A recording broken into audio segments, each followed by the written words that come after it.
Hello, hello, hello, folks. Welcome to the Hello World, podcasting with Magdalena. How is everybody doing? Listen, I just wanted to thank you for tuning in from wherever you are listening around the world.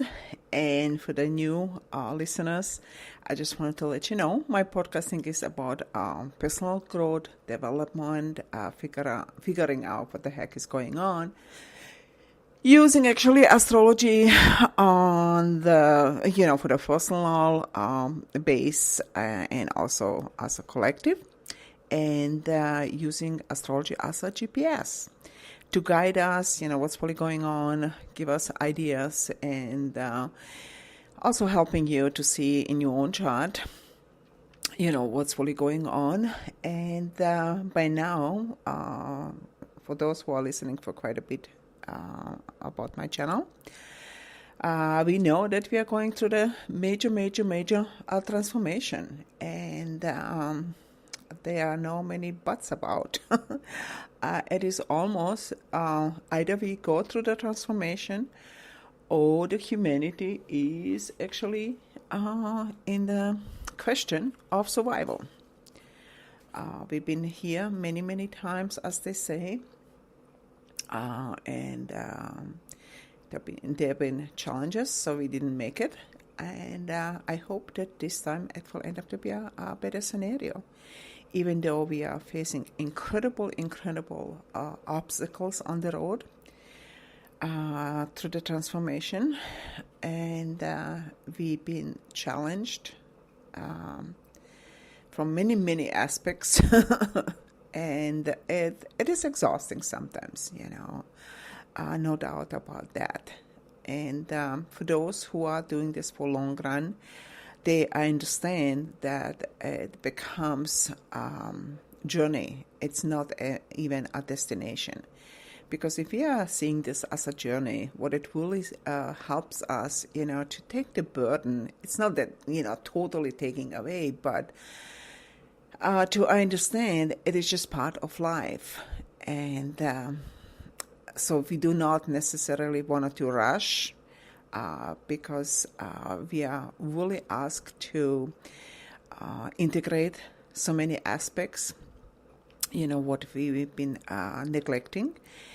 And the huge transformer in this game is actually Pluto and Uranus. These two guys are really behind us and pushing us into the, let's hope, in the right direction.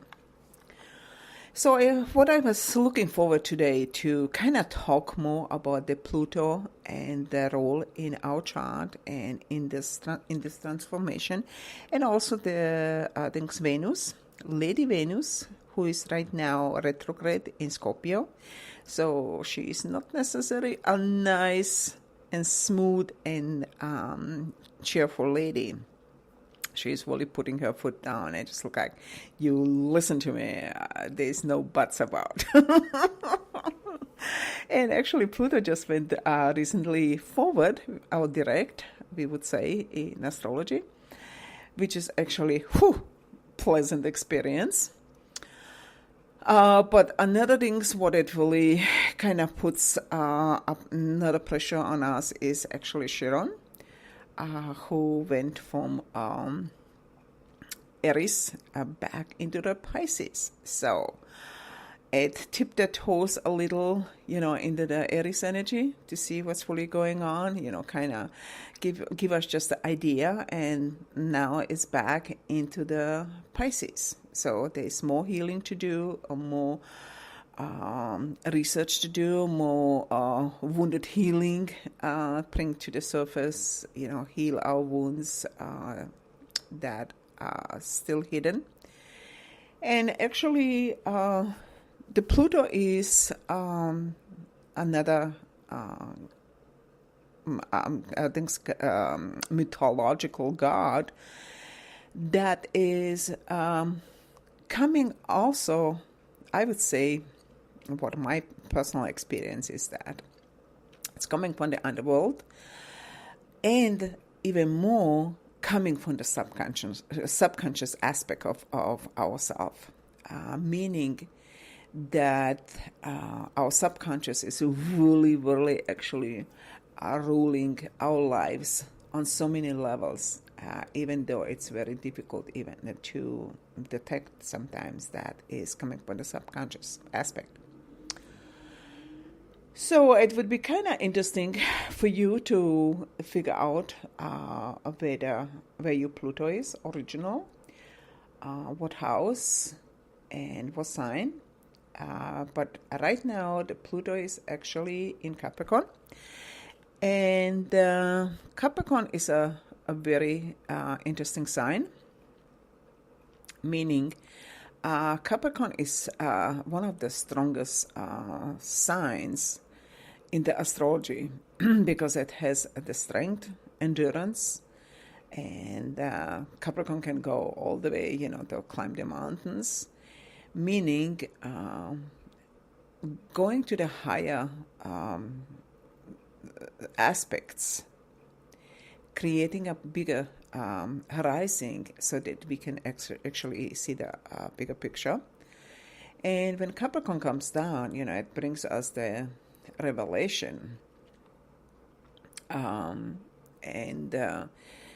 shows us the way how to transform the situation. When you kind of find yourself in a very challenging situation, it's always good to kind of step back, become an observer, and see your life more or less as a movie. Because when we are outside of the life scenario or drama or whatever it's playing out, it's much easier to see than us when we are in the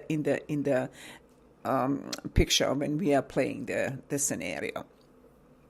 And Pluto was actually discovered 1930, yet it has a 248-year cycle. And when it was discovered, it was actually in Cancer. So, in the 1930s, it was a very much, this whole era of building homes, have a house, white picket fence, and to have children. And here we are right now in the Capricorn and totally dealing with the opposite, because it was more, the Cancer energy, nurturing energy, caring for the home. And right now being in a Capricorn, it's more authority, structure. And as we can see right now, if you are looking what's really going on in the world, we are really, really seeing that the old structure is collapsing, meaning that Pluto is bringing on the surface from the subconscious world, world below, it's bringing the unresolved issue. And also, it's helping us to find out the truth. As we can see right now, on so many levels, there's the struggle in the media that they are getting accused for being false, fake news. Even the alternative media is struggling because, just let's face it, there's so much misinformation on the internet, and it's very hard to kind of follow all the aspects. So sometimes we are thinking, if you're listening to somebody, we would like to kind of trust what we are hearing that is truth, but we are actually put more and more in a situation that we have to double and triple check what is really going on. This is why I'm kind of removing myself from the aspect, to bring more direct news, because there is a possibility that is just, temporary, or a fraction of it is truth, and the rest is just added information. So it's very difficult actually today to be in the information field, because you can get accused and put in a very difficult situation, especially, I mean, as we can see it right now, people who are really trying to find out what's really going on, what is the truth, and reveal all the hidden agendas and stuff. So they are actually putting their own lives in the jeopardy, because right now, what we are really truly experiencing is that to bring the truth to the surface, it's very challenging. And those are the forces talking about. Remember, I was talking about Pluto is bringing the stuff from the underworld. And in underworld, we have a lot of, I'm really thinking, immediately Al Capone stuff. I'm still from that era that, we were reading and watching, Al Capone and all those mafiosis and stuff. So that's all, underground stuff. And since we are going through this transformation, all these things are getting revealed, and we can see this. It's really happening, in the politics, in the world stage. What was hidden from us, it's getting more and more revealed, and that's actually what is, the homework right now, or the god, the mythology god of the Pluto is the one who is really kind of playing the main agenda here and helping us to search for the truth. And on the other side, we have actually Uranus also. It's a much quicker guy. It's a more that brings unexpected, but nevertheless, it brings also the transformation. And another thing is what I was looking for today is, as I mentioned in the beginning, to talk about the Lady Venus. Her qualities are about beauty and value. That's the biggest issue right now for her, our value. And we can see the huge struggle that is she representing right now, or playing out, or helping us to recognize, is the value in the beauty in the world. So for transformation, it's very important to sit back and allow ourselves to feel, the challenges and where we've been suppressed. Yeah, this is a lot here what we are dealing actually with the suppression.